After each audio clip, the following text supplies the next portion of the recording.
Every step he took into that marble lobby cost him more courage than anyone in that building would ever understand.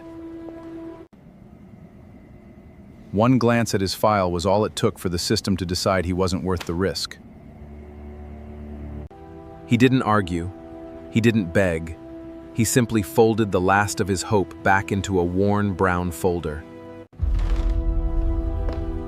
In that single frozen second, two men from two different worlds realized their pasts had... If you have ever been looked at like you don't belong somewhere, if you have ever swallowed your pride just to ask for help, then stay with this story until the very end, because what happens to this man in a bank lobby will remind you why you should never judge a person by what they're wearing. Before we begin, if stories like this move you, hit that like button and subscribe, because there are so many more waiting for you. Daniel Cole had not slept more than 4 hours a night in 3 weeks. He worked as a maintenance supervisor at Lincoln Heights Elementary School, the kind of job that kept the lights on, the pipes from bursting, and the heating running through brutal Ohio winters, but it did not pay enough to cover what his daughter needed. Emma was 8 years old, with her mother's eyes and a laugh that used to fill their small rented house on Maple Street. But 6 months ago, that laugh had grown quieter. Emma had a congenital heart defect that had been manageable for years, monitored with routine visits and medication, until a checkup revealed it was worsening. She needed a surgery that her insurance would only partially cover, and the gap between what the hospital required and what Daniel had saved was $18,000 he simply did not have. Daniel's wife, Rachel, had passed away 4 years earlier from a sudden illness, leaving him to raise Emma alone. He had built his entire life around two things since then: showing up for his daughter and never letting her see him break. He had sold his truck and driven a 15-year-old sedan instead. He had picked up weekend shifts fixing appliances for extra cash. He had exhausted every favor, every family connection, every avenue he could think of. The only option left was a bank loan, something he had never needed before, something that made his stomach twist every time he thought about walking into that marble building downtown and asking strangers to believe in him. He chose Meridian Trust Bank because it was the largest in the city, the kind of institution that advertised itself as being built on trust and community. He wore his best jacket, the navy one Rachel had bought him for his birthday years ago, and he printed out every document he could think of: his pay stubs, his tax returns, letters from Emma's cardiologist, a written statement explaining exactly what the money was for. He believed, foolishly perhaps, that if people simply understood the truth of his situation, they would help. The lobby of Meridian Trust took his breath away in a way that made him feel smaller rather than impressed. Marble floors stretched out beneath chandeliers that probably cost more than his annual salary.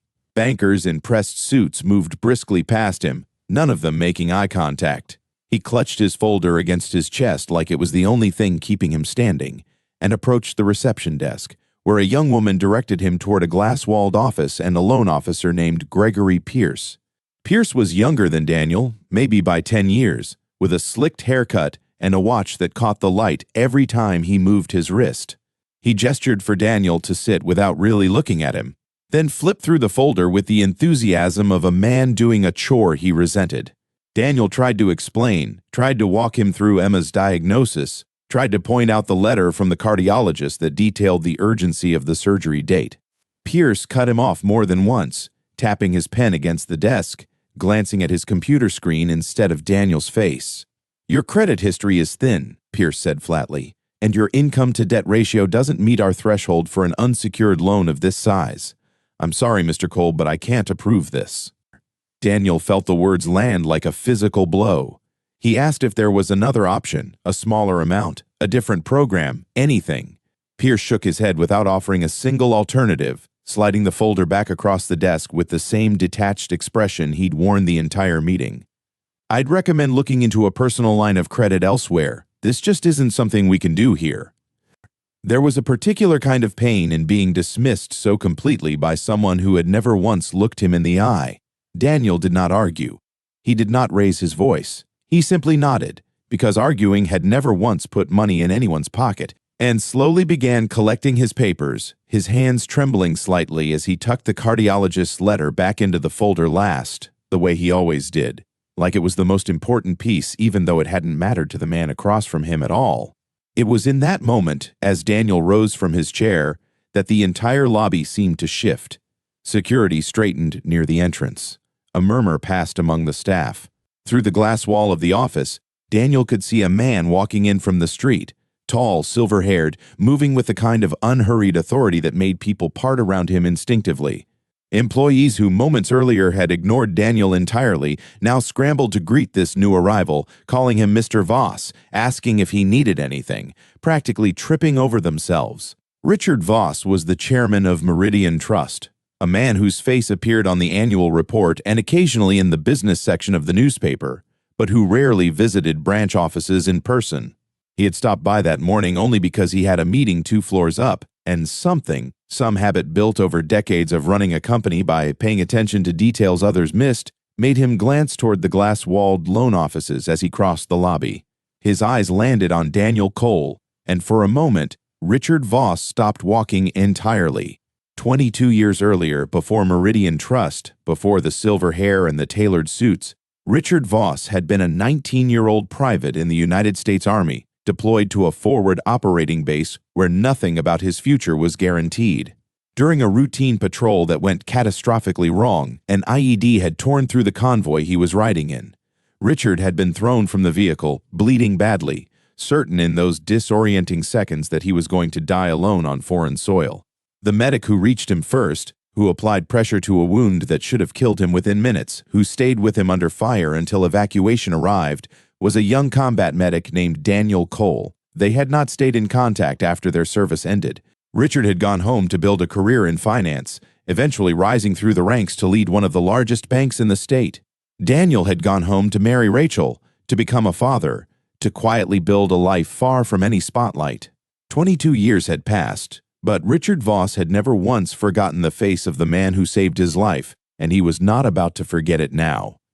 He crossed the lobby in a few long strides and pushed open the glass door of Pierce's office without knocking. Pierce shot up from his chair immediately, stammering a greeting, but Richard's attention was entirely on Daniel, who stood frozen, folder halfway into his bag, disbelief written across his face. "Danny Cole," Richard said, his voice unsteady in a way that surprised everyone in the room, including himself. "I never thought I'd see you again." Daniel could barely speak. It had been over 2 decades, but there was no mistaking the man in front of him, the same eyes, older now but unmistakably the same soldier he had once carried across a stretch of burning sand. "Ricky," Daniel finally managed, using the nickname from a lifetime ago. You own this bank?" Richard turned to Pierce, who had gone pale, clearly beginning to understand that something significant was happening that he did not fully grasp. "Gregory, what exactly did you deny this man?" Pierce fumbled through an explanation about credit thresholds and income ratios, his confidence evaporating with every word. Richard listened for exactly as long as politeness required before holding up a hand to stop him. He turned back to Daniel, and for the first time, Daniel saw not the chairman of a bank, but the boy he had once knelt beside in the dirt, terrified and bleeding, begging him not to let him die. "Tell me what you need this loan for," Richard said quietly. Daniel explained about Emma, about the surgery, about the $18,000 standing between his daughter and the operation she needed. He kept his voice steady even as his throat tightened, because he had learned long ago that falling apart never solved anything. Richard listened to every word without interrupting, and when Daniel finished, the chairman of Meridian Trust sat down across from him, not behind a desk, but in the chair beside him, an equal. "You saved my life and never asked for anything in return," Richard said. "You didn't even leave me your last name until they found it on your uniform. Do you understand what you gave me? Every day I've had since that morning, every year with my wife, every moment watching my own kids grow up, all of it exists because you didn't run when everyone else would have." He picked up the folder Daniel had been about to zip away and opened it himself, reading through the cardiologist's letter with the focus of a man who understood exactly what was at stake. Then he looked at Pierce, his tone shifting into something colder and more precise. "This loan is approved, effective immediately at our best available rate, and I want a full review of how applications like this one are being handled in this branch, because clearly something in our process failed a man who deserved better." But Richard did not stop there. He insisted on personally covering the remaining balance of Emma's medical expenses that insurance and the loan combined might not fully close, treating it not as charity, but as a debt finally being repaid. He asked about Daniel's work at the school, learned about the long hours and the modest pay, and by the end of that conversation had offered Daniel a position overseeing facilities and safety operations across all of Meridian Trust's branch locations, a role with better pay, better hours, and benefits that would mean Daniel never again had to choose between a bill and his daughter's care. Word of what happened in that glass office spread quickly through the bank, and by the following week spread further still. Employees who had barely glanced at Daniel weeks earlier now greeted him by name Pierce, to his credit, sought Daniel out personally to apologize, and Daniel, being the kind of man he was, accepted it without bitterness, understanding that people often failed each other not out of cruelty, but out of not truly seeing one another. 3 months later, Emma's surgery was a success. Daniel sat beside her hospital bed as she woke up groggy but smiling, asking if she could have pancakes, and he laughed for the first time in what felt like years, a real laugh, the kind that came from somewhere deep and unburdened.